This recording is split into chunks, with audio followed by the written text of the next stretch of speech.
പ്രവാസി channel daily news ബുള്ളറ്റിനിലേക്ക് സ്വാഗതം. ഇന്നത്തെ daily news headlines.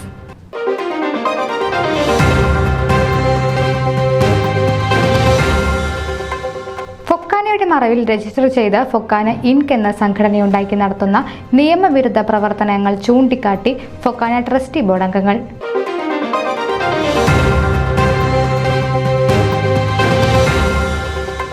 Long Island Saint Andrews ഇടവകയിൽ family and youth conference campaign ആരംഭിച്ചു.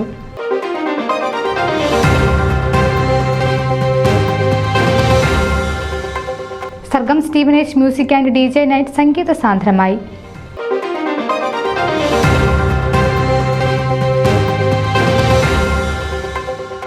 അബ്ദുൾ പുന്നിയൂർക്കുളത്തിന് ലാനയുടെ ആദരം.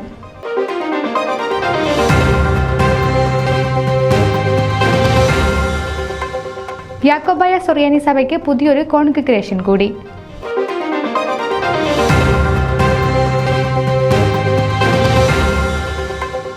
ഡൊണാൾഡ് ട്രംപിന്റെ ചരിത്ര വിജയം ആഘോഷിച്ച് ന്യൂയോർക്കിലെ മലയാളി സമൂഹം.